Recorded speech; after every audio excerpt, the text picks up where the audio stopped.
కుర్చీలు వెనకాల కూర్చొని లేవండి. సిస్టర్ సైడ్ అందరూ ముందుకు రండి, అందరూ ముందుకు రండి. బ్రదర్స్ కూడా ముందుకు రండి.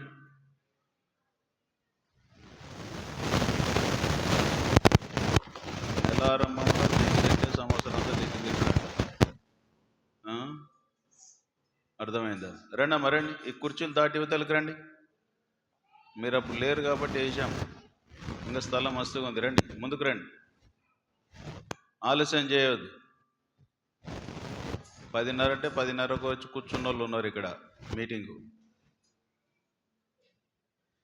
ఇప్పుడు మనకు ఒక ఎక్స్ట్రా గ్రేస్ అంటే గ్రేస్ పీరియడ్లో మీకు నడిపిస్తున్న కార్యక్రమం ఇప్పటికి అయిపోగొట్టాలి మీటింగ్. ఇంకా జరగండి, ముందు జరగండి.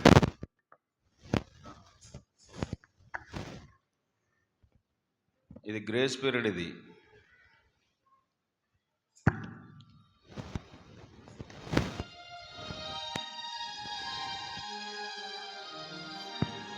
పల్లవి మొదటి వచనం చివరి వచనం. దేవా సంవత్సరమును దయా కిరీటము గానిచ్చియున్నవు. దేవా నీదు జాడలు సారమును వేద జల్లుచున్నవి. దేవా నీదు జాడలు సారమును వేద జల్లుచున్నవి.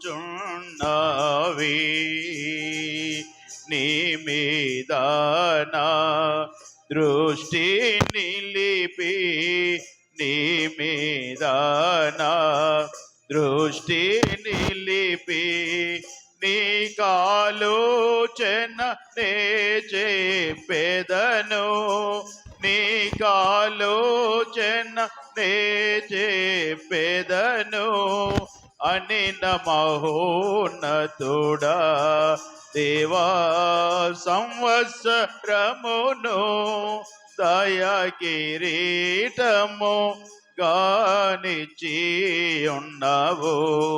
దేవా నీదు జాడలు సారమును వేద జల్లుచున్నవి. దేవా నీదు జాడలు సారమును వేద జల్లుచున్నవి. మా ప్రభు యేసు మహిమయు నీదే, మా ప్రభు యేసు మహిమయు నీదే. నీ నామమునే పాడెదమెప్పుడు, నీ నామమునే పాడెదమెప్పుడు. హల్లెలూయా ఆమేన్. దేవా సంవత్సరమును దయా కిరీటము గానిచ్చియున్నవు.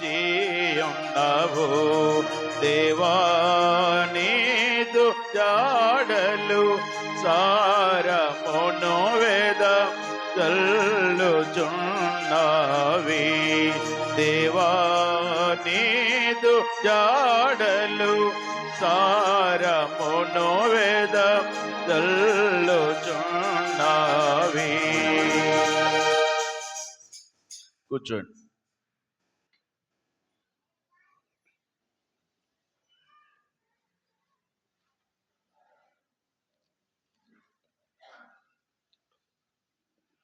నిర్గమాకాండం. పిల్లలు అటు తిరగొద్దు. నిర్గమాకాండం 34వ అధ్యాయం 10వ వచనం.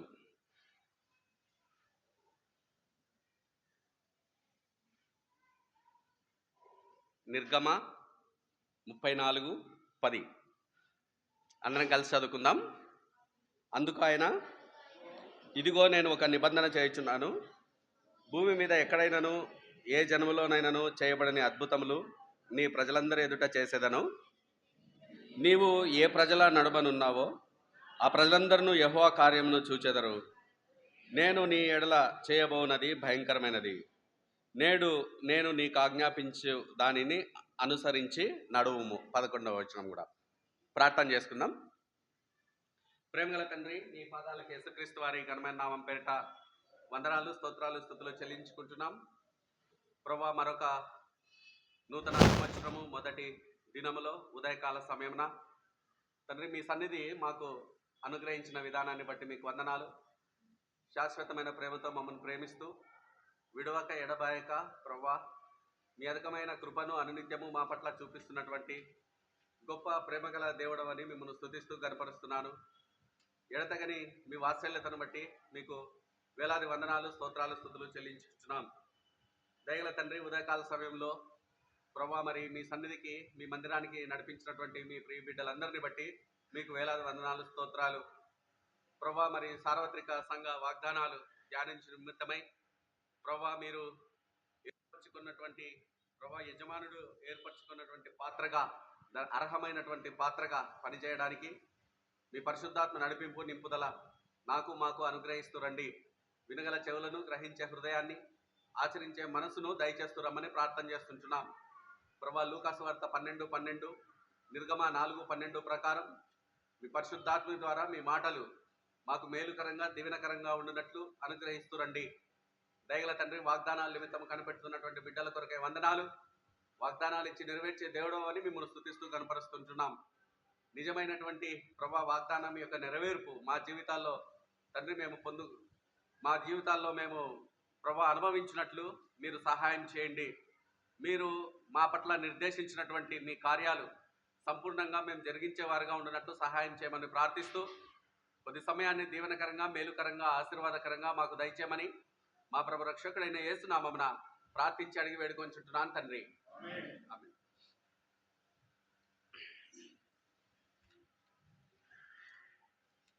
ఈ వాక్యం గురించి కొంతవరకు మనము ధ్యానిస్తూ వచ్చినాం. ఇక్కడ బోర్డు పైన అక్కడ వ్రాయబడింది, ఇదిగో నేను. తర్వాత అక్కడ కొంత ప్లేస్ వల్ల రాయలేదు. ఏమనుంది? అద్భుతములు నీ ప్రజలందరి ఎదుట, ఇదిగో నేను. తర్వాత మధ్యలో ఏముండాలి? ఒక నిబంధన చేయుచున్నాను. భూమి మీద ఎక్కడైనాను ఏ జనముల్లోనైనాను చేయబడిన అద్భుతములు నీ ప్రజలందరి ఎదుట చేసేదను. అద్భుతములు చేసేటువంటి దేవుడు, దేవాది దేవుడు. ఆయన యొక్క పేరు ఏంటి? ఆయనకి ఏమని పేరు పెట్టబడింది? యేసుక్రీస్తు ఈ లోకంలో జన్మించడానికి ప్రవచనం ఏముంది? ఆశ్చర్యకరుడు, ఆలోచనకర్త, బలవంతుడైన దేవుడు, నిత్యుడగు తండ్రి, సమాధానకర్తయగు అధిపతి. 5 పేర్లు. ఇక్కడ అద్భుతమైనటువంటి దేవుడు అనేటువంటి విషయము, ఆయన ఆశ్చర్యకరుడు అనేటువంటి విషయము వ్యక్తిగతంగా నా జీవితంలో బహుస్పష్టంగా నేను అనుభవించడం జరిగింది. ఏ విధంగానంటే మన ఊహకు కూడా అందదనమాట. ఒక గొప్ప ప్రమాదం నుంచి ప్రభువు ఆశ్చర్యకరమైనటువంటి రీతిలో తప్పించినటువంటి వాడుగా ఉన్నాడు. ఏ విధంగానంటే మా అత్తగారు హైదరాబాద్లో ఒక బోన్ ఫ్రాక్చర్ బాబు, పిల్లల్ని కొంచెం బయట తీసుకెళ్ళు. ఇది ప్లే గ్రౌండ్ కాదు. గమనించండి తల్లిదండ్రులు, మీ పిల్లల్ని దగ్గర ఉంచుకోనండి, లేదంటే మీరు వాగ్దానాలు ఇచ్చేటప్పుడు రండి. ఇది ప్లే గ్రౌండ్ కాదు, మరొకటి కాదు. ఇది దేవుని సన్నిధి. భయంతో ఉండండి. హిప్ బోన్ ఫ్రాక్చర్ జరిగినప్పుడు హైదరాబాద్ కిమ్స్ హాస్పిటల్లో ఒక 2 days నైట్ అంతా నిద్ర లేకుండా ఉండాల్సి వచ్చిందనమాట. తర్వాత 2 days తర్వాత మరుసటి రోజు ఉదయకాలంన ఆఫీస్ పని నిమిత్తమై హైదరాబాద్ నుంచి కర్నూలుకు రావాల్సినటువంటి అవసరం ఉన్నది. పొద్దున 6 గంటలకి కారులో బయలుదేరినా. కిమ్స్ హాస్పిటల్ కొండాపూర్ నుంచి కర్నూలుకి ఉదయం 6 గంటలకి బయలుదేరడం జరిగింది. నాతో పాటు మా బంధువు ఒక ఆయన నా పక్కన కారులో కూర్చోవడం జరిగింది. తర్వాత శంషాబాద్ దగ్గర మేము బ్రేక్ఫాస్ట్ చేసినాము. చేసిన తర్వాత 2 డేస్ నుంచి నిద్ర లేకపోవడము, తర్వాత మధ్యాహ్నము ఆఫీస్లో ఉన్నటువంటి వర్క్ ప్రెషరు, వీటన్నిటి దాంతో కారు డ్రైవింగ్ చేస్తూ ఉన్నప్పుడే నిద్రలోకి వెళ్ళిపోవడం జరిగింది. Total deep sleep. అంతకంటే ముందు నిద్ర వస్తున్నట్లు అనిపిస్తుంది. అంటే కళ్ళు భారంగా ఉన్నాయి, నిద్ర మబ్బు ఉంది, కారు ఎక్కడైనా ఆపుకోవాలా అని ఒక 10-15 నిమిషాల నుంచి మనసు, శరీరము, తలంపు కలుగుతూ ఉందన్నమాట. అయితే ఒక చోట ఆపడానికి వెళ్ళాం. ఈ బస్సు స్టాప్స్ ఉంటాయి కదా కార్లు ఆపుకోవడానికని, హైవేస్లో ఒక చోట ఆపడానికి పోతే మేము అట్లా ఆపేదానికి, నేను అట్లా ఆపడానికి పోతుంటే నాకంటే ముందొచ్చి ఇంకొకడు అక్కడ ఆపుకున్నాడు. సరే ఆపినాడులే, మనం కూడా ఉందాం అనుకుంటే ఆ కార్లో నుంచి ఫ్యామిలీ, వైఫ్, పిల్లలు వాళ్ళంతా తిరిగి టిఫిన్ బాక్సులు అవన్నీ చేసుకొని టిఫిన్ చేయడానికని దిగుతున్నారు. అరే ఇంకా ఈడ బాగుండదులే అనేసి అక్కడ వద్దు ఇంకో చోట ఆగుదామని మళ్ళీ బయలుదేరితే టోల్ గేటు ఒక 5 కిలోమీటర్లలో టోల్ గేట్ వస్తుంది, 10 కిలోమీటర్లలో టోల్ గేట్ వస్తుంది అని అనుకున్నాం. ప్లేస్ ఎక్కువ ఉంటుంది, అక్కడ ఆపుదాం అనుకున్నాము. అక్కడ నుంచి పక్కకు వచ్చే లోపల ఎటువంటి నిద్ర అంటే, ఐతుకు యవనస్తుడు నిద్రపోతున్నాడు కదా అపొస్తలుల కార్యగ్రంథంలో, ఏం నిద్ర అది? గాఢ నిద్ర. డ్రైవింగ్ సీట్లో నేనున్నా, నేనే గాఢ నిద్ర అంటే నా పక్కన ఆయన అతి గాఢ నిద్రపోతున్నాడు. ఇద్దరము నిద్రలో, కారేమో ముందుకెళ్తా ఉంది.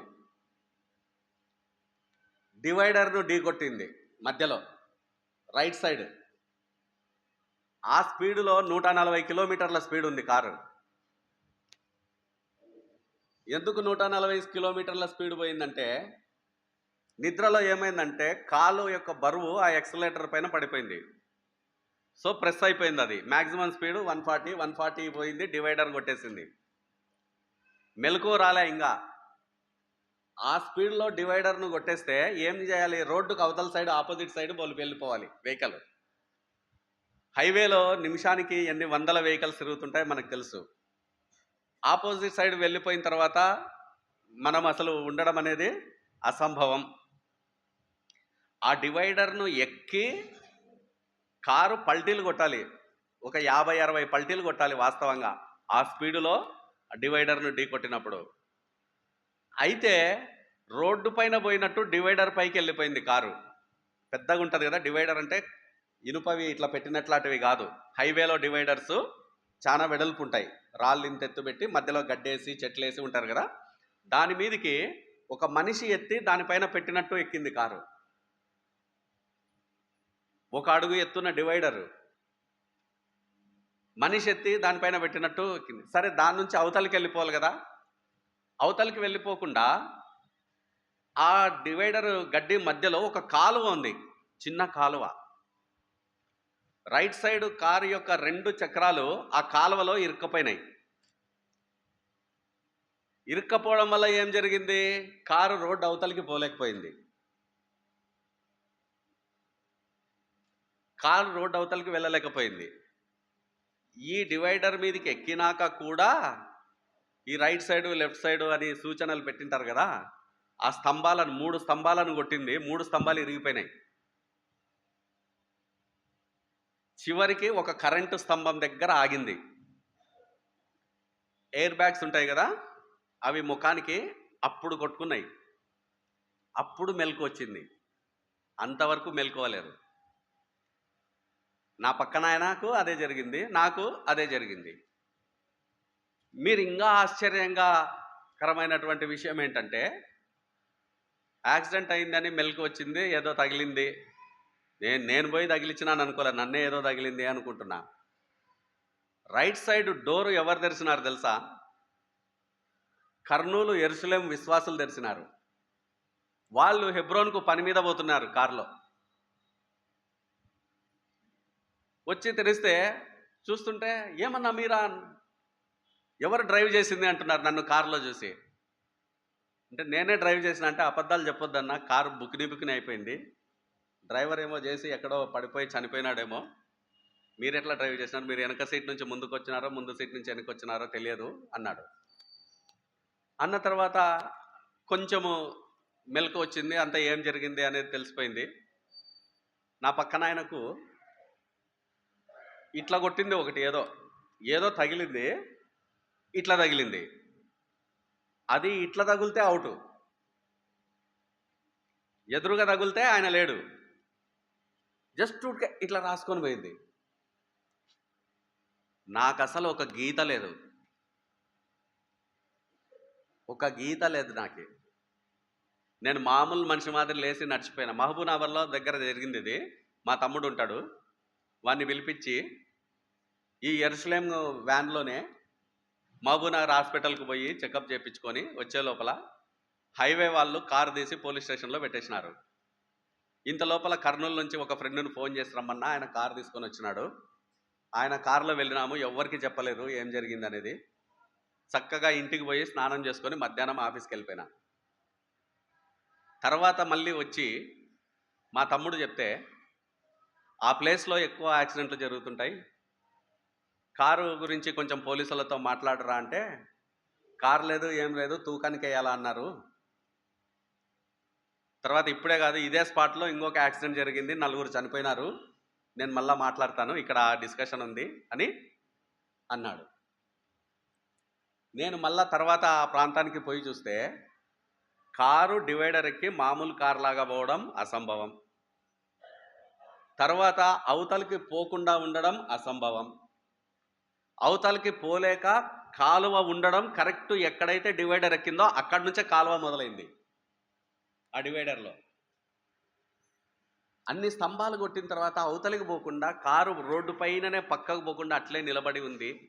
పైపెచ్చు ఒక చిన్న ఉపద్రవము ప్రమాదము లేకుండా కాపాడినాడంటే నిజంగా ప్రభు మహిమాత్మై చెప్తున్నా, ఇది మానవ మాతృలకు ఆలోచనకు అంతుబట్టని విషయం.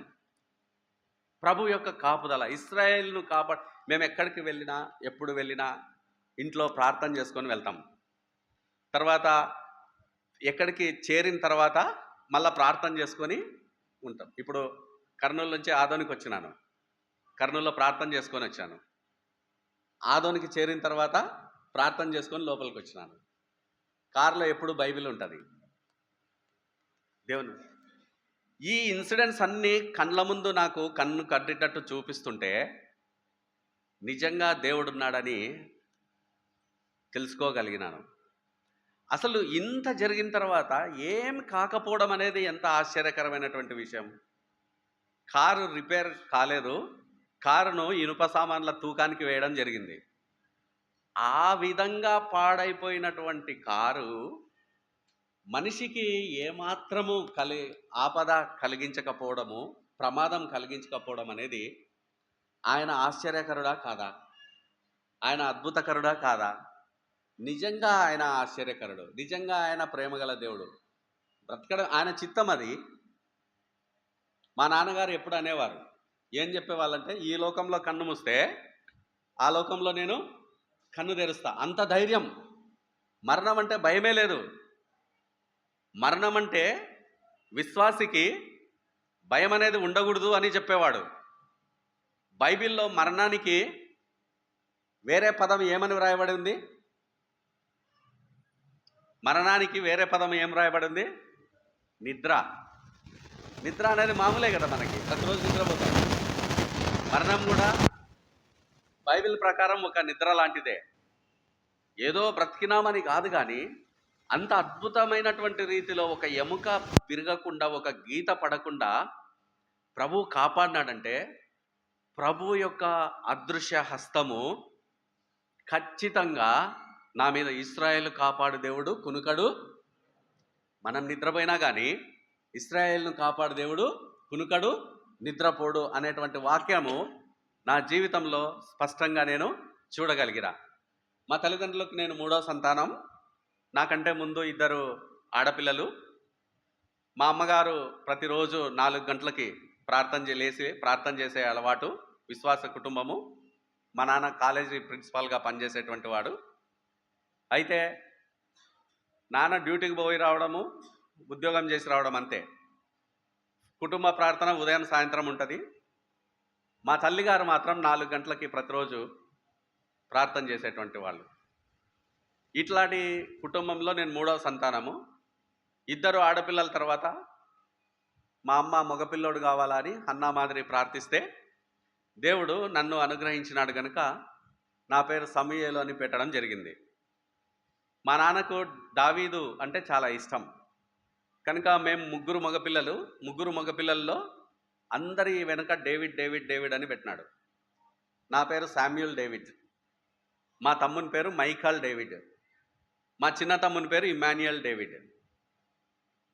నందికొట్కూరులో ప్రతి ఒక్కరు, మాది నందికొట్కూరులో ప్రతి ఒక్కరు డేవిడ్ డేవిడ్ డేవిడ్ అని పిలుస్తారు అందరినీ. నన్ను డేవిడే, మా తమ్ముడిని డేవిడే, మా చిన్న తమ్ముడిని కూడా డేవిడే. ఇంటికి ఎవరన్నా వచ్చి డేవిడ్ ఉన్నాడా అంటే అని వస్తారు. మా అమ్మ సైజును బట్టి చెప్తుంది అనమాట. పెద్దగా ఉంటే నా కోసం వచ్చినాడని, చిన్నగా ఉంటే చిన్నోని కోసం వచ్చినాడని, మధ్యగా ఉంటే మధ్యోని కోసం వచ్చినాడని, ఖచ్చితంగా ఎవరి కోసం వచ్చినాడో చెప్తుంది మా అమ్మ. డేవిడ్ అంటే వచ్చినోడు నా ఫ్రెండా, మా తమ్ముని ఫ్రెండా, ఇంకా చిన్నోని ఫ్రెండా అనేది కూడా చెప్పగలుగుతానమాట. తన యొక్క ప్రార్థనా జీవితం వల్ల అందరూ కూడా, మేము 6 మంది పిల్లలము, అందరూ కూడా మంచి మంచి పొజిషన్లో చదువుకొని ఉన్నాము. అయితే మా నాన్నగారు లెక్చరర్గా పనిచేస్తూ కూడా దేవుని యొక్క సువార్త ప్రకటించేటువంటి వాడు, పరిచర్య కూడా చేసేటువంటి చుట్టుపక్కల విలేజెస్లో, గ్రామాల్లో బ్రదర్ ఫెలోషిప్లో దేవుని యొక్క పరిచర్య చేసేటువంటి వాడు. నేను చిన్నప్పుడు ఒక గృహంలో థర్స్డే బైబిల్ స్టడీ జరిగేది ఎప్పుడు. నేను మా నాన్నగారితో వెళ్ళేటువంటి వాడిని. విశ్వాస కుటుంబము, దేవుని ఎరిగినటువంటి కుటుంబం కనుక మొదటి నుంచి కూడా వాక్యం బాగా తెలుసు. ఎంత వాక్యం బాగా తెలిసినా, ఎన్ని మీటింగ్లకు అటెండ్ అయినప్పటికీ కూడా నిజమైనటువంటి రక్షణ అనేది జీవితంలో ఎప్పుడు కూడా లేదు. యేసు ప్రభువు తెలుసు, శిలువ మరణం తెలుసు, పాప క్షమాపణ తెలుసు, మారు మనస్సు తెలుసు. చిన్న వయసులోనే అన్నీ తెలిసినప్పటికీ కూడా నిజమైనటువంటి వ్యక్తిగత అనుభవము జీవితంలో లేదు. ఇటువంటి పరిస్థితుల్లో ప్రతిరోజు చెప్పినాను కదా, కష్టపడి చదివేటువంటి వాళ్ళం, బాగా చదివించినారు కూడా. మొదటి నుంచి చదివేటువంటి వాళ్ళం. ఏ రోజు స్కూల్ ఓపెన్ అవుతుందో ఆ రోజు నుంచి చదివేటువంటి వాళ్ళం. ఇప్పుడు పిల్లలు అట్లా కాదు. పరీక్ష రేపంటే నేను చెప్పినా కదా, పరీక్ష సెంటర్కు పోతూ కూడా బండిపైన కూర్చొని వెనక చదువుతుంటారు అందరూ. ఉత్తది ఊరికే. అసలు మాకు అట్లా కాదు.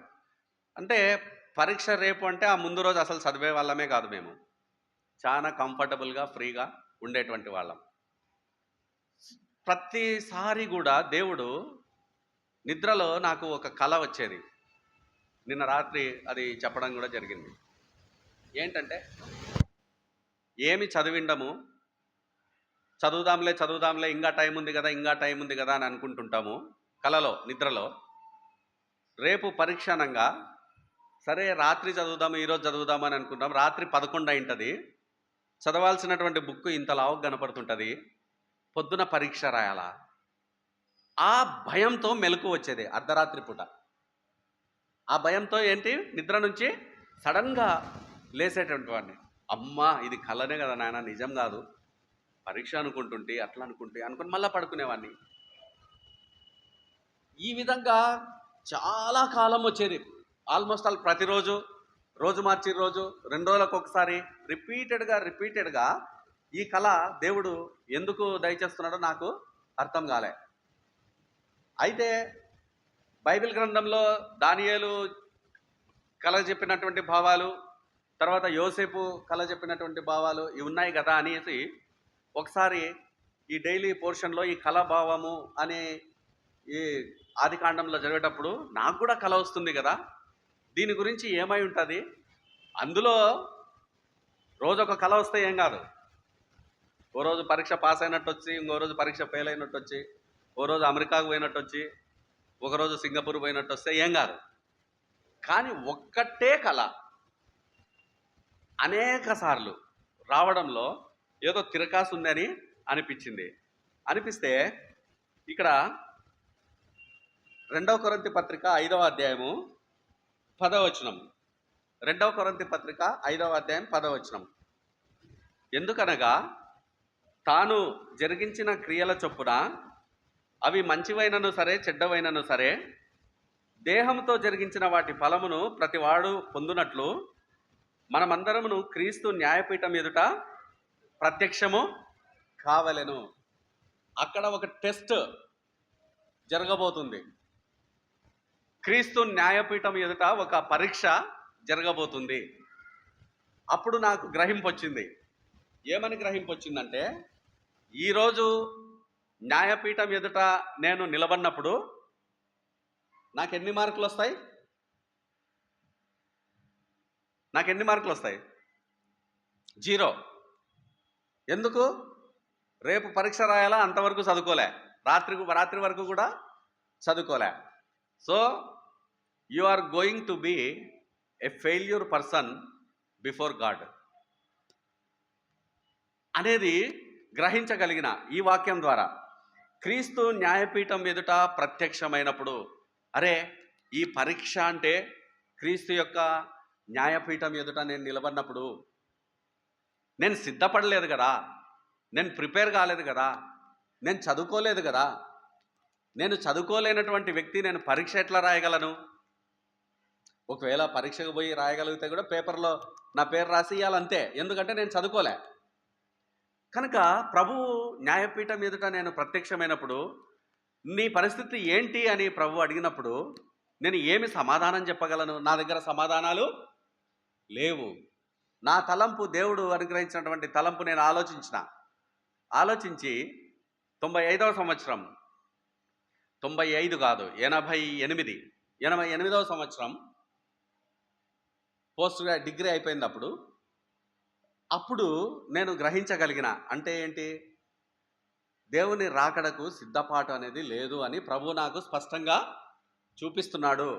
ఆయన న్యాయపీఠం ఎదుట నేను ప్రత్యక్షమైనప్పుడు నువ్వు సిద్ధంగా లేవు, ఏ ముఖంతో నువ్వు ప్రభు ఎదురుగా నిలబడతావు అని అడిగినప్పుడు నా దగ్గర ఏం సమాధానం ఉంది అని వెంటనే ప్రభు పాదాల దగ్గరికి రావడం జరిగింది. ప్రభు తన న్యాయపీఠము అనేటువంటి తన యొక్క ప్రత్యక్షత చేత ప్రభు ఖచ్చితంగా మాట్లాడుతూ వచ్చినాడు. అంత మాత్రమే కాకుండా ఈ చివరి దినాల గురించి మత్తయి సువార్త 24వ అధ్యాయంలో అనేకులు నా పేరిట వచ్చి క్రీస్తు నేనే అని చెప్పడము, యుద్ధములు జరగవలసి ఉన్నది, తర్వాత యుద్ధ సమాచారముల గురించి మత్తయి సువార్త 24:6 జనమును మీదికి జనమును, రాజ్యం మీదికి రాజ్యములు లేచును, అక్కడక్కడ కరువులు భూకంపములు కలుగును, ఇవన్నీ వేదనలకు ప్రారంభము. అప్పుడు జనులు మిమ్మల్ని శ్రమలు పాలు చేసి చంపెదరు, నా నామం నిమిత్తము సకల జనముల చేత ద్వేషింపబడదురు. ఎందుకు చెప్తున్నానంటే, దేవుని రాకడ కొరకు సిద్ధపడి లేను. నేను ఒక క్రైస్తవ కుటుంబంలో ఉన్నప్పటికీ, వాక్యం తెలిసినప్పటికీ, కుటుంబ ప్రార్థన ఉన్నప్పటికీ, వ్యక్తిగతంగా బైబిలు రెగ్యులర్ అప్పటికే దాదాపు 4-5 సార్లు బైబిల్ అంతా చదవడం జరిగింది. చాలా ఇష్టంతో బైబిల్ ఎట్లా చదివే వాళ్ళమంటే, ఏముంది అనేది దాంట్లో లేదు, ఏం రాసినారని కాదు, ఆది కాండం నుంచి ప్రకటన వరకు చదువుకుంటా పోవాలా అంతే. ఆ విధంగా బైబిల్ చదివేవాళ్ళం. ఇప్పుడు ఆది కాండం అంతా అయిపోయిన తర్వాత నిర్గమకాండంకి వచ్చే లోపల ఆది కాండంలో ఏముంది అనేది కూడా తెలియదు. యోసేపు, యాకోబు, అబ్రహాము ఈ పేర్లు తప్ప. అయినప్పటికీ 4-5 సార్లు అప్పటికే బైబిల్ అంతా చదవడం అయిపోయింది. గ్రహింపు లేదు, వాక్యం యొక్క డెప్త్ లోపలికి అనుభవపూర్వకంగా చదివినటువంటి జీవితం కాదు. కనుక ప్రభువు నాతో స్పష్టంగా మాట్లాడుతూ వచ్చాడు. ఏమని మాట్లాడుతూ వచ్చాడని, న్యాయపీఠం ఎదుట నువ్వు ప్రత్యక్షమైనప్పుడు నీ సిద్ధపాటు ఏంటి? నేను అడిగే ప్రశ్నలకు నువ్వు ఏం జవాబిస్తావు? నేను అడిగే ప్రశ్నలకు నువ్వు జవాబు ఇవ్వాలంటే నువ్వు చదువుకొని ఉండాలి కదా, నువ్వు సిద్ధపడి ఉండాలి కదా. నువ్వు సిద్ధంగా లేవంటే వెంటనే ప్రభు పాదాల దగ్గర, ప్రభువా నా యొక్క మనోనేత్రాలు వెలిగించినందుకు మీకు వందనాలని ప్రభు పాదాల దగ్గరికి రావడం జరిగింది. 95వ సంవత్సరము బాప్తిస్మం తీసుకోవడం జరిగింది. ప్రభు మహిమార్థమై ఆ రోజు నుంచి ఈ విధంగా ఉద్యోగం చేస్తూ సండే క్లాస్ టీచర్గా అరవిందం అంకుల్ ఉన్నప్పుడు కర్నూలు ఎరుషలేంలో సండే క్లాస్ టీచర్గా తీసుకోమని ప్రార్థన చేస్తున్నాము. సండే క్లాస్కు మీరు సండే క్లాస్కు వెళ్ళాలండి అయ్యగారు, ప్రార్థన చేసుకోండి అని చెప్పినాడు. మంచిది అంకుల్ అని చెప్పేసి 6 నెలల తర్వాత సండే క్లాస్ తీసుకోవడము. ఈ విధంగా దేవుని పరిచర్యలో నేను ఎల్ఐసిలో మేనేజర్గా పనిచేస్తాను కర్నూలులో. తిమోతి అన్న కూడా మా యొక్క ఆ, భార్య కుటుంబానికి బాగా సన్నిహితులు. మా మామగారి దగ్గర చదువుకోవడం జరిగింది తిమోతి అన్న గారు కూడా. నాకు ఇద్దరు పిల్లలు, కుమారుడు కుమార్తె. అందరికీ చెప్తున్నా కానీ నా పిల్లలకు రక్షణ లేదు. కుమారుడు బీటెక్ చేసినాడు, ఉద్యోగం చేస్తున్నాడు, కానీ రక్షింపబడలేదు. పాపది బీటెక్ అయిపోయింది, అయినా రక్షింపబడలేదు. భార్య టీచర్గా పనిచేస్తుంది. కనుక మా కుటుంబం కోసము మీరు మీ ప్రార్థనల్లో దయచేసి జ్ఞాపకం చేసుకోవాలని ప్రభు పేరిట మనవి చేస్తుంటున్నాను. 2 మాటలు సమయం అయిపోయింది. 2 మాటలు ఇప్పుడు నిర్గమాకాండం 34వ అధ్యాయం. నిర్గమాకాండం 34వ అధ్యాయం 10వ వచనం నేను చదువుతాను. అందుకు ఆయన, ఇదిగో నేను ఒక నిబంధన చేయుచున్నాను, భూమి మీద ఎక్కడనైనాను ఏ జనములోనైనాను చేయబడిన అద్భుతములు నీ ప్రజలందరి ఎదుట చేసేదను. నీవు నీ ప్రజల నడుమనున్నావో, ఏ ప్రజల నడుమనున్నావో ఆ ప్రజలందరూ యెహోవా కార్యమును చూచెదరు. నేను నీ ఎడల చేయబోనది భయంకరమైనది. నేను నీకు ఆజ్ఞాపించు దాన్ని అనుసరించి నడువుము. ఇది 2వ వాగ్దానంగా సార్వత్రిక సంఘానికి ప్రభువు ఈ సంవత్సరము ఇచ్చినటువంటి వాగ్దానం. ఇంతకుముందు ఇంగ్లీష్ ఎగ్జామ్లో యానోటేషన్ అని ఒక క్వశ్చన్ ఉండేది. ఇప్పుడు ఉందో లేదో నాకు తెలియదు. ఎవరన్నా డిగ్రీ ఇంటర్ చదివే వాళ్ళు ఉన్నారా ఇక్కడ? అంటే ఒక సెంటెన్స్ ఇస్తారు, ఆ సెంటెన్సు ఎక్కడుంది, ఏ సందర్భంలో ఉంది, ఎవరు చెప్పినారు, ఎవరితో చెప్పినారు అనేది రాయాలి. ఒక పాఠంలో ఇంగ్లీష్ టెక్స్ట్ బుక్లో ఏదో ఒక చాప్టర్లో ఒక లైన్ ఇస్తాడంతే. ఒక సెంటెన్స్ ఇస్తాడు. ఈ సెంటెన్స్ని ఆన్సర్ ఏం చేయాలంటే, అది 5 మార్కుల ప్రశ్న. ఏం చేయాలంటే, ఈ సెంటెన్స్ ఏ చాప్టర్లో ఉంది, ఈ వాక్యము ఎవరు చెప్పినారు, ఈ వాక్యము ఎవరితో చెప్పినారు, ఈ చెప్పడం అనేది ఏ సందర్భంలో చెప్పినారు అనేది ఒక పేజీ జవాబు మనము రాయాలి. ప్రెసీ రైటింగ్ అని ఒకటి ఉంటుంది. ఒక సెంటెన్స్ ఇస్తాడు, ఇంత పెద్ద పారాగ్రాఫ్ ఇస్తాడు, దాన్ని మనము 4 లైన్లలో 5 లైన్లలో రాయాలి. ఇప్పుడు ఎట్టుందో ఎగ్జామినేషన్ మోడల్ నాకు తెలియదు. దేవుని వాగ్దానం కూడా ఒక యానోటేషన్ లాంటిది. ఏంటి అంటే, ఎవరు చెప్తున్నారు, ఎవరితో చెప్తున్నారు, ఏ సందర్భంలో చెప్తున్నారు, ఎందుకు చెప్తున్నారు, దాని ఫలితమేమి అనేది ఈ 5 పాయింట్లు మనము గ్రహించాలి. ఈ 5 పాయింట్లు గ్రహించాలంటే 5 లైన్లు చదివితే సరిపోదు. ఎంత చదవాలా బైబిలు? ముందు 5 అధ్యాయాలు చదవాలా, తర్వాత 5 అధ్యాయాలు చదవాలా. అర్థం కాకపోతే ఆ పుస్తకం అంతా చదవాలా. పుస్తకం అంటే ఏంటి? ఇది నిర్గమాకాండంలో ఉంది. నిర్గమాకాండం అంతా చదవాలా. ఆడికి అర్థం కాకపోతే తర్వాత వచ్చే కాండం ఏంటి? లేవియ కాండం చదవాలా. ఆడికి అర్థం కాకపోతే ఆది కాండం నుంచి ప్రకటన వరకు చదవాలా. ఇది యానోటేషన్ అంటే. ఇక్కడ సందర్భం ఏంటి మనం ఇప్పుడు చూసుకున్నాం, ఏది సందర్భము అనేది. అయితే ఇక్కడ మోషే ఇశ్రాయేలు ప్రజల పక్షంగా దేవుణ్ణి 4వసారి క్షమాపణ అడుగుతున్నాడు. ఇక్కడ అడుగుతున్నది 4వసారి క్షమాపణ ఇశ్రాయేలు ప్రజల పక్షంగా. చూడండి, 32వ అధ్యాయం 11వ వచనం. నిర్గమ 32:11. మోషే తన దేవుడైన యెహోవాను బ్రతిమాలుకొని, యెహోవా, నీవు మహాశక్తి వలన బాహుబలం వలన ఐగుప్తు దేశంలో నుండి రప్పించిన నీ ప్రజల మీద నీ కోపము మండనేలా. దేవుడు ఇశ్రాయేలు ప్రజలు చేసేటువంటి ఆ పనులకు, ఆ పద్ధతులకు, ఆ మాటలకు ఎంతగానో ఇశ్రాయేలు ప్రజలను ప్రేమించి దాసత్వం నుంచి అద్భుతాలు చేసి ఫరో కబంధాస్తాల నుంచి విడిపించి ఒక మంచి ఉన్నతమైనటువంటి ప్రదేశంలో, స్థానంలో చేర్చాలని ఆశపడి ఆ మార్గంలో సమస్తాన్ని అనుగ్రహించి మొత్తము వాళ్ళకు ఏం కావాలనో అది ఇచ్చిన తర్వాత కూడా ప్రభువుకు వ్యతిరేకంగా తిరుగుబాటు చేస్తూ ఉన్నారు. చేస్తూ ఉంటే మోషే ఈడ మొదటిసారి వారి పక్షంగా యెహోవాను బ్రతిమాలుకొని, ఇశ్రాయేలు ప్రజల పక్షంగా మోషే యెహోవాను బ్రతిమాలుకుంటున్నాడు. రెండవసారి చూడండి, అదే 32వ అధ్యాయము 31వ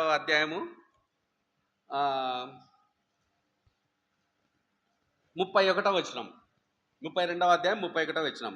అప్పుడు మోషే యెహోవా యొద్దకు తిరిగి వెళ్ళి, అయ్యో, ఈ ప్రజలు గొప్ప పాపం చేసిరి, వారు బంగారు దేవతను తమ కొరకు చేసుకొనిరి. అయ్యో, నీవు వారి పాపంను పరిహరించితివా?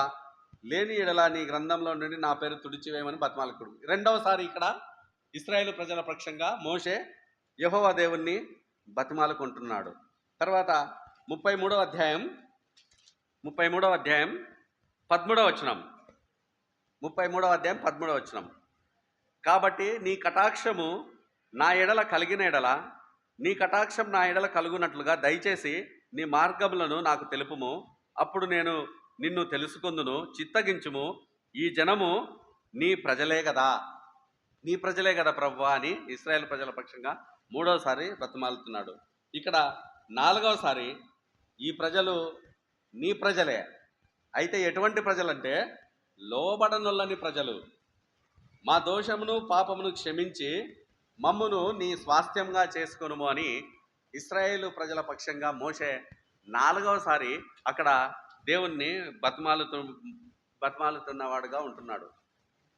మోషే ఈ రాతి పలకలు, ఈ ఆవు దూడను తయారు చేసి బంగారు ప్రతిమను తయారు చేసుకొని ఇశ్రాయేలు ప్రజలు వాటిని పూజించినప్పుడు సీనాయి కొండ మీద యెహోవా తయారు చేసినటువంటి రాతి పలకలు, యెహోవా వ్రాత ఉన్నటువంటి రాతి పలకలని ఏం చేస్తాడంటే పగలగొడతాడు కోపంతో. 32వ అధ్యాయం నిర్గమకాండం 32వ అధ్యాయం 19వ వచనం. అతడు పాలెమునకు సమీపింపగా ఆ దూడను వారు నాట్యమాడుటను చూచెను. అందుకు మోషే కోపము మండెను. అతడు కొండ దిగువను తన చేతులలో నుండి ఆ పలకలను పడవేసి వాటిని పగలగొట్టెను. ఈ రెండు పలకలు యెహోవా తయారు చేసినటువంటి పలకలు. వీటిపైన వ్రాత ధర్మశాస్త్రంను రాసింది యెహోవా వ్రాసినటువంటి రాత. అయితే కోపంతో మోషే ఏం చేసినాడు? వాటిని పగలగొట్టినాడు. పగలగొడితే 34వ వచనం మొదటి వచనంలో చూడండి, నిర్గమకాండం 34, నేను ముగిస్తాను ఇంకా. నిర్గమకాండం 34వ అధ్యాయం మొదటి వచనం. మరియు యెహోవా మోషేతో, మొదటి పలకల వంటి మరి 2 రాతి పలకలను చెక్కుము. ఒక ఛాన్స్ అయిపోయింది. ఆ ఛాన్స్ ఇచ్చినప్పుడు, ఆ ఆప్షన్ ఇచ్చినప్పుడు ఫెయిల్ అయిపోయినారు. ఫెయిల్ అయిపోయినటువంటి ఇశ్రాయేలు ప్రజలను ఫెయిల్ అయినందుకు తగినటువంటి మూల్యము వాళ్ళు చెల్లించుకోవాల్సి ఉంది. అయితే ప్రేమగల దేవుడు ఇక్కడ ఏం చేస్తున్నాడు? మరి సప్లిమెంటరీ పెడుతున్నాడు. సప్లిమెంటరీ కాకుండా వెంటనే పెడతారు చూడండి, ఏమో పెట్టినారు దానికి, ఇన్స్టంట్ ఎగ్జామినేషన్ మళ్ళీ పెడుతున్నాడు. దీన్ని బట్టి మనం ఏమర్థం చేసుకోవచ్చు? ఇశ్రాయేలు ప్రజలు దేవునికి వ్యతిరేకంగా వాళ్ళ యొక్క జీవన విధానంను బట్టి, వాళ్ళ మాటలను బట్టి, వాళ్ళ వ్యవహారాన్ని బట్టి, వాళ్ళ అలవాట్లను బట్టి, వాళ్ళ పద్ధతులను బట్టి దేవునికి కోపం తెప్పించేటి వారుగా ఉన్నప్పటికీ, దేవుడు కోపము పడుతున్నప్పటికీ కూడా వాళ్ళను ప్రేమించినటువంటి వాడుగా ఉన్నాడు.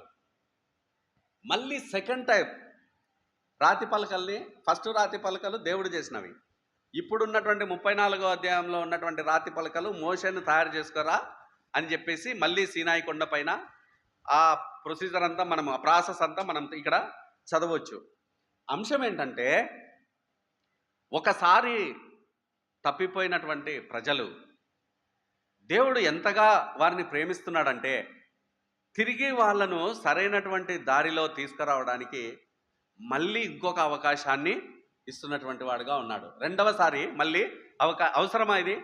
దేవాది దేవుడు సామాన్య మానవుని పట్ల ఈ విధంగా 2 సార్లు అవకాశం ఇవ్వడం అనేది ఎంతవరకు అంటే దీని గురించి మనం ఏమి గ్రహించవచ్చు అంటే, దేవుని ప్రేమ అనేది ఎటువంటిది? తన ప్రజలు తప్పిపోతున్నప్పటికీ, తన ప్రజలు తనకు వ్యతిరేకంగా తిరుగుబాటు చేస్తున్నప్పటికీ, తన ప్రజలు తలను తృణీకరిస్తున్నప్పటికీ కూడా దేవుడు ఇంకా వాళ్ళను ప్రేమించి ప్రేమించి ప్రేమించి మోషేకు మళ్ళీ రెండవసారి ఆ రాతి పలకలను తీసుకురమ్మని చెప్పి ఆ ప్రొసీజర్ మళ్ళీ నేను రాస్తానని చెప్తే, రెండవ వచనంలో ఉదయమున నీవు సిద్ధపడి సినాయి కొండ ఎక్కి శిఖరం మీద నా సన్నిధి నిలిచి ఉండవలెను, ఏ నరుడు నీ కొండకు రాకూడదు. ఇదంతా మనము చదువుకుంటా వచ్చిన తర్వాత ఈ అద్భుతములు చేస్తాను అని 10వ వచనంలో ప్రభు మోషే వారి పక్షంగా ప్రభువుని క్షమాపణ అడిగినప్పుడు క్షమించి మీ అద్భుతములు చేస్తాను అని ప్రభు మోషేతో చెప్తూ ఉంటున్నాడు ఇశ్రాయేలు ప్రజల జీవితంలో. ఇదే అద్భుతములు నా జీవితంలో కూడా ప్రభు చేయాలని ఆశపడుతున్నాడు. ఇదే అవకాశం. ఒకసారి తప్పిపోయినాం, ఒకసారి ప్రభువుకు వ్యతిరేకంగా మాట్లాడుతున్నాం, జీవిస్తున్నాం. ఒకసారి కావచ్చు, 2 సార్లు కావచ్చు, నా జీవితాల్లో ఎన్నోసార్లు ఆయాసకరమైనటువంటి మార్గాల గుండా మనం వెళ్ళి ప్రభువును దుఃఖపెట్టేటువంటి జీవితం జీవించేవారిగా మనం ఉంటున్నప్పటికీ కూడా ప్రేమగల ప్రభువు అనేక అవకాశాలు నీకు నాకు అనుగ్రహిస్తున్నటువంటి వాడుగా ఉన్నాడు. ఈరోజు మోషే పగలగొట్టినటువంటి రాతి పలకలు నువ్వు పగలగొట్టినావా, అయితే అయిపోయి, ఇంకా నీకు లాస్ట్ ఛాన్స్, ఇంక అయిపోయింది, ఎందుకు పగలగొట్టినావు, ఇంక అయిపోయింది, ఇంకా అంతే, ఇంకా నీకు లేదు పో. పిల్లోడు పెన్ను పోగొట్టుకొస్తే ఇంట్లో ఏం చెప్తాము, ఇంకా పోగొట్టుకొచ్చినావు పో, నీకు పెన్ను లేదు, ఏం లేదు, బల్బం తీసుకో, పెన్సిల్ తీసుకో, నీకు పెన్ను కొనిచ్చేది లేదంట. కానీ ఇంకా ఇక్కడ మళ్ళీ ప్రభు మరొక అవకాశాన్ని ఇస్తున్నటువంటి వాడుగా ఉన్నాడు. 2025వ సంవత్సరం మన జీవితాల్లో రావడానికి, ప్రవేశించడానికి ప్రభువు ఇచ్చినటువంటి మరొక అవకాశమేమో. ప్రభువు పక్షంగా మనం జీవిస్తున్నామా లేదా, ప్రభువును హృదయంలో చేర్చుకొని జీవిస్తున్నామా లేదా, ప్రభువుకి ఇష్టలుగా, ప్రభువుకు సాక్షులుగా మనం ఈ లోకంలో జీవిస్తున్నామా లేదా, ప్రభు 2025వ సంవత్సరాన్ని కూడా మన జీవితాల్లో దయచేసినటువంటి వాడుగా ఉన్నాడు, దయాకిరీటంగా. మరి ఏ విధంగా అద్భుతాలు చేయాలని ప్రభు నా జీవితంలో ఆశపడుతున్నాడు. ఈ అద్భుతాలు నా జీవితంలో నేను వ్యక్తిగతంగా అద్భుతాలను నేను రుచి చూసినటువంటి వాడుగా ఉన్నాను. చెప్పినాను, మీ ఎదురుగా నా అనుభవాన్ని షేర్ చేసుకోవడం జరిగింది. ద్వితీయోపదేశకాండము 5వ అధ్యాయం ఈ ఒక్క వాక్యం చదివి మనం ముగించుకుందాం. ద్వితీయోపదేశకాండం 5వ అధ్యాయం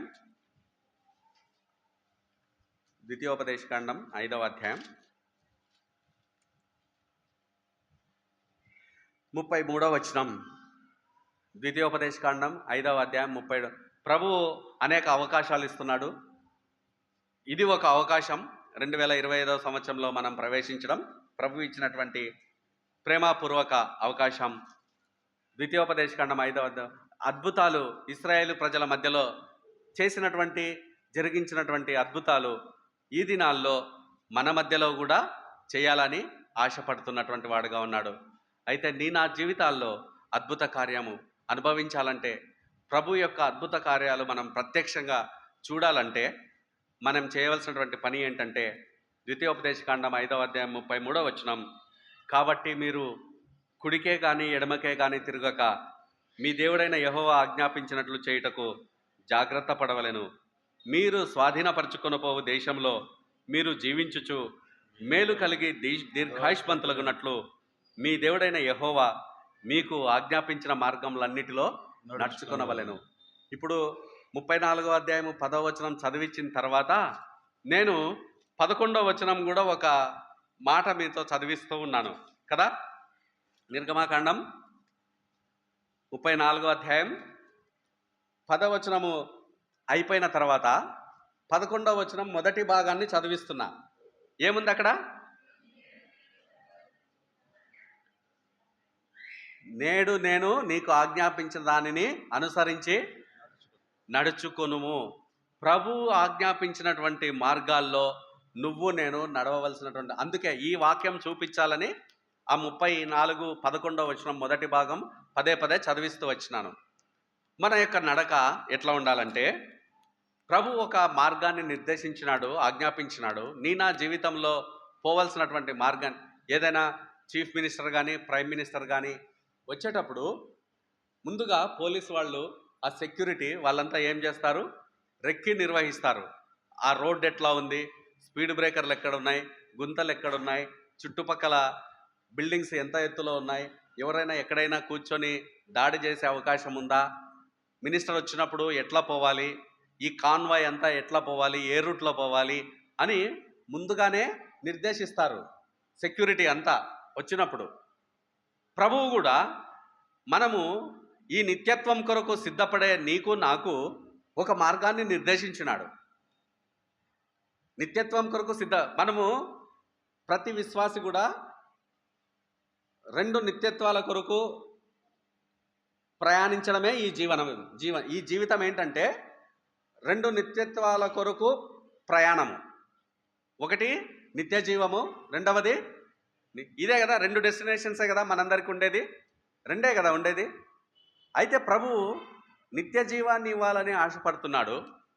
నిత్య జీవానికి మార్గాన్ని ప్రభువు ముందుగానే ఒక కాన్వాయ్తో ముందుగానే సిద్ధపరిచినాడు. ఆ మార్గాన్ని, ఆ మార్గం దాటి పక్కకు పోతే ఏమవుతుంది? ఉదాహరణకి చీఫ్ మినిస్టరే వస్తున్నాడు అనుకుందాం, ఆదోనికే వస్తున్నాడు అనుకుందాం, ఈ సెంటర్ నుంచి ఆ కాలేజీ వరకు పోవాలనుకుందాం. ఏమవుతుంది? ఆ రోడ్డు అంతా శుభ్రం చేస్తారు, ఆ రోడ్డు అంతా హెచ్చు తగ్గులు లేకుండా చేస్తారు, ఆ రోడ్డు అంతా సెక్యూరిటీని పెడతారు, ఆ రోడ్డు చుట్టుపక్కలంతా సిఆర్పిఎఫ్ వాళ్ళు వీళ్ళు కొన్ని వందల మంది పోలీసు వాళ్ళు ఉంటారు. ఏం కారణం అంటే ఈ విఐపి, ఈ వెరీ ఇంపార్టెంట్ పర్సన్ ఆ మార్గంలో వెళ్తాడు. నిర్దేశించినటువంటి మార్గంలో వెళ్తే ఆ వెరీ ఇంపార్టెంట్ పర్సన్, ఆ ముఖ్యమైనటువంటి వ్యక్తికి ఏమవుతుంది? సేఫ్టీ ఉంటుంది, ప్రమాదం ఉండదు, ఉపద్రవం ఉండదు. అవునా? లేదు ఇట్లా పోదాం రా అంటే ఏమవుతుంది? ఈ రోడ్డులో కసువు కొట్టిండరు, స్పీడ్ బ్రేకర్లు ఉంటాయి, గుంతలు ఉంటాయి, ఏమంటే అవి ఉంటాయి, పోలీసు వాళ్ళు ఉండరు, సెక్యూరిటీ ఉండదు. సులభంగా వల్నరబుల్ టు డేంజర్, ప్రమాదం జరగడానికి అవకాశం ఉంది. అదేవిధంగా ద్వితీయోపదేశకాండం 5వ అధ్యాయం 33వ వచనంలో మన యొక్క పోవాల్సినటువంటి మార్గాన్ని కాన్వాయ్ పెట్టేసి ముందుగానే ప్రభు సిద్ధపరిచినాడు. ఆ మార్గంలో ఫైర్ ఇంజన్ ఉంది, ఆ మార్గంలో అంబులెన్స్ ఉంది, ఆ మార్గంలో పోలీస్ ఎస్కాట్ ఉంది, ఆ మార్గంలో రోడ్డు బాగుంది, అన్నీ బాగున్నాయి. ఈ నిర్దేశించినటువంటి ఈ మార్గంలో నిత్యత్వం కొరకు చేసే ఈ ప్రయాణంలో నువ్వు నేను ఏ విధంగా ప్రయాణించాలంటే, ఒక అడుగు అటు వేయకూడదు, ఒక అడుగు ఇటు వేయకూడదు. కుడికే కానీ ఎడమకే కానీ మనము పొరపాటున కూడా వేయకూడదు. వేసినామంటే మన యొక్క డైరెక్షన్ ఎక్కడికి వెళ్ళిపోతుంది? మనం పోవాల్సినటువంటి గమ్యస్థానానికి మనం చేరకుండా వేరే గమ్యస్థానానికి మనం వెళ్ళేటువంటి పరిస్థితి. ఇది మన విశ్వాస జీవన విధానం. అనుక్షణం అనునిత్యం నువ్వు నేను చేయవలసినది ఏంటంటే ఆయన వాక్యపు వెలుగులో పరీక్షించుకోవడం, ఆయన వాక్యపు వెలుగులో సరి చేసుకోవడం. వెలుగు కనపడాలంటే ఆ వెలుగును నువ్వు నేను ధ్యానించవలసినటువంటి వారుగా ఉన్నాం. 4 సామెతలు 4:25 ముగించేస్తున్నాయి. ఇప్పుడు లాస్ట్ వచనమండి, దయచేసి ఏమనుకోవద్దు. సామెతల గ్రంథం 4వ అధ్యాయం 25వ వచనం. సామెతలు 4:25. నీ కన్నులు ఇటు అటు చూడక సరిగాను, నీ కనురెప్పలు నీ ముందర సూటిగాను చూడవలెను. నీవు నడుచు మార్గమును సరళం చేయము, అప్పుడు నీ మార్గములన్నీ స్థిరములగును. నీవు గమనించండి, నువ్వు కుడి తట్టుకైనను ఎడమ తట్టుకైనను తిరగకము, నీ పాదమును కీడునకు దూరంగా తొలగించుకొనుము. అందరూ నన్ను గమనించండి. ఎప్పుడైతే ఈ ప్రయత్నం చేస్తావో ఆ రోజు ఇదిగో నేను అద్భుతములు చేసేదను. ఈ అద్భుతాలు నా జీవితంలో పొందుకోవాలంటే ప్రభు నిర్దేశించినటువంటి మార్గంలో మనం వెళ్ళడానికి ప్రభు మనందరికీ సహాయం చేయనుగాక. మీరందరికీ ప్రభు అయిన యేసుక్రీస్తు నామమున మరొకసారి నూతన సంవత్సర శుభాకాంక్షలు తెలియజేస్తున్నాను.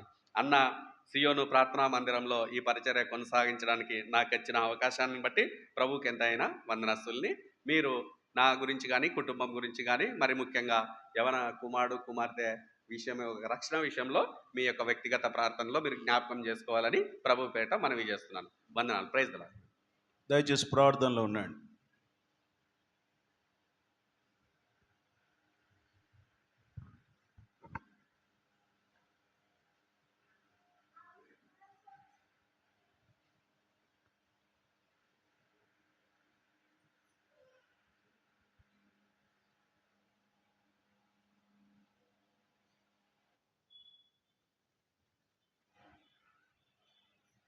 ప్రేమగల తండ్రి, పరిశుద్ధుడైన దేవ, యేసుక్రీస్తు ప్రభు వారి నామమున మీ సన్నిధిలో చేరి మిమ్మల్ని స్తుతిస్తుంటున్నాం.